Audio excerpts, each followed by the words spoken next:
Subscribe कीजिए Gurukul hub channel को और बेल आइकन को दबाइए देखने के लिए लेटेस्ट एजुकेशनल वीडियो सबसे पहले। हेलो गाइस, कैसे हैं आप? आज की इस वीडियो में हम बात करेंगे मौर्योत्तर काल की। कल तक आपको मैंने मौर्य काल पूरी तरह से समझा दिया था, बता दिया था कौन कौन से मोस्ट इंपोर्टेंट क्वेश्चन है। मैंने आपको 15 वो मोस्ट इंपोर्टेंट क्वेश्चन बता दिए थे जिनमें ज्यादातर हिस्ट्री से पूछे जाते हैं, प्राचीन भारत से और मुगल साम्राज्य से रिलेटेड क्वेश्चन थे उसमें, मध्यकालीन भारत से। तो वो क्वेश्चन थे जिनमें अक्सर कंफ्यूजन हो जाता है, सिक्के वाले क्वेश्चन थे। ठीक है, तो वो आपने वीडियो देख ली होगी। ठीक है, जिसने नहीं देखी वीडियो के लास्ट में मैं उसका लिंक दे दूंगा। तो आज हम बात करेंगे मौर्योत्तर काल में। मौर्योत्तर काल जो स्टार्ट होता है वो मौर्य काल के बाद स्टार्ट होता है। मौर्य काल का जो अंतिम शासक था, मौर्य वंश का अंतिम शासक था वृद्धरथ।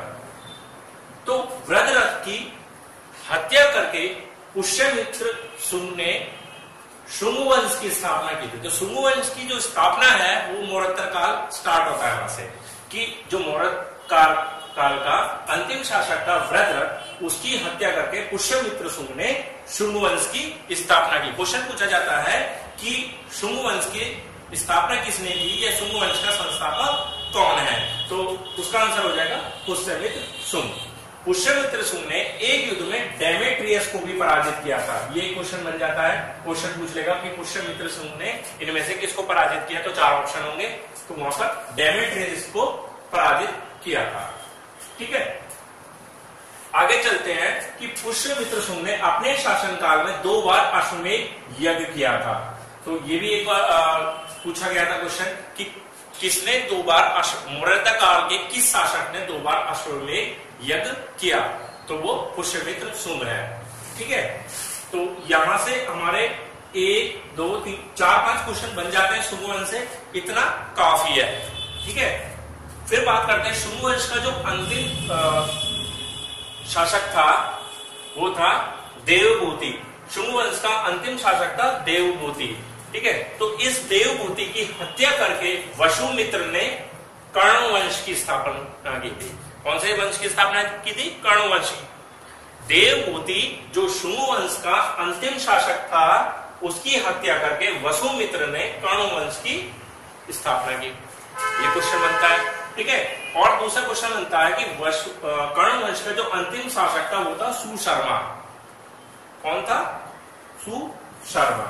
तो ये ही 2-3 मेन पॉइंट है कर्ण वंश से, इतना ज्यादा खास इंपोर्टेंट नहीं है, लेकिन अगर आपके एग्जाम में आ जाता है तो यहीं से क्वेश्चन बनकर आएगा। ठीक है, 5 क्वेश्चन 4-5 क्वेश्चन शुंग वंश से हो गए, 2-3 क्वेश्चन यहां से किसी तरीके से पूछा जा सकता है कि शुंग वंश का अंतिम शासक कौन था, या शुंग वंश के अंतिम शासक देवभूति की हत्या किसने की। ठीक है, या पूछा जा सकता है कि कर्ण वंश का संस्थापक कौन था, या पूछा जा सकता है कि कर्ण वंश का अंतिम शासक कौन था।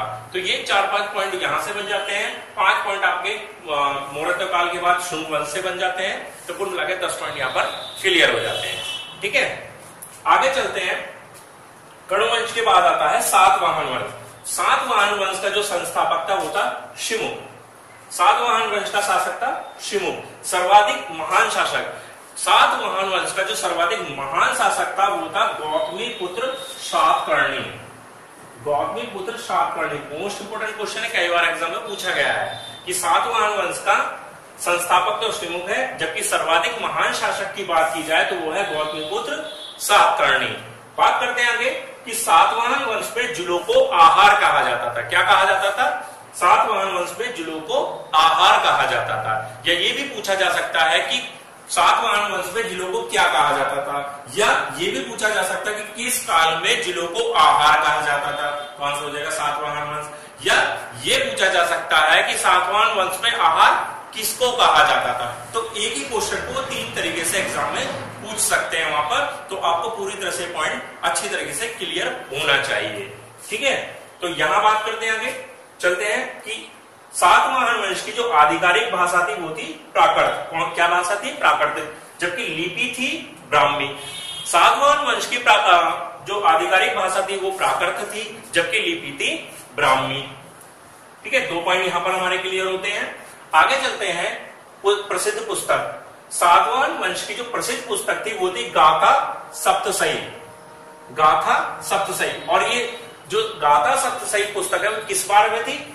उस समय के राजा हाल की जीवनी थी। इसके अंदर गाथा सप्तशई सातवाहन वंश की एक प्रसिद्ध पुस्तक थी जिसमें राजा हाल के जीवन के बारे में पूर्णतः वर्णन किया गया हुआ था।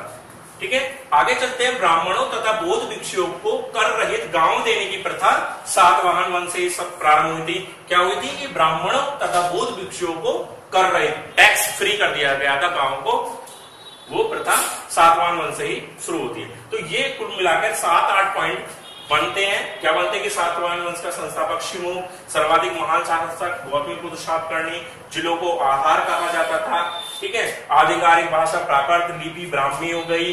ठीक है, गाथा सप्तशई एक प्रसिद्ध पुस्तक हो गई, राजा हाल की जीवनी होगी, ब्राह्मण तथा बौद्ध भिक्षुओं को कर रहित गांव देने की प्रथा। तो 7-8 पॉइंट ऐसे बनते हैं। अगर इसको घुमा फिरा के देखेंगे तो 12-13 पॉइंट बन जाते हैं। तो इसी तरह से आज हमने इस वीडियो में मौर्योत्तर काल के 3 वंश के बारे में पढ़ा है, शुंग वंश, स्वर्ण वंश और सातवाहन वंश। और करीब करीब सारी तरह से अगर देखा जाए तो करीब 25 क्वेश्चन हमने आज पढ़ लिए हैं। इस छोटी सी वीडियो में आपके 25 क्वेश्चन, वो क्वेश्चन जो एग्जाम में प्रीवियस एग्जाम में पूछे गए हैं। एसएससी का एग्जाम, कोई भी एग्जाम हो, चाहे यूपीपीसीएस का कोई भी एग्जाम हो, और आगे भी इन्हीं क्वेश्चन की पूरी संभावना है आने वाले एग्जाम के लिए। तो आप इनको अच्छे से तैयार कर लीजिए। मौर्योत्तर काल में जो आगे आएगा वो आएगा कुषाण वंश, जो मोस्ट इंपोर्टेंट है। उसमें अकेले एक वंश से मैं मानता हूं 25 क्वेश्चन बन जाते हैं। तो वो आपको नेक्स्ट वीडियो में अच्छी तरीके से, बिल्कुल अच्छी तरीके से एक-एक पॉइंट को क्लियर करके समझाया जाएगा।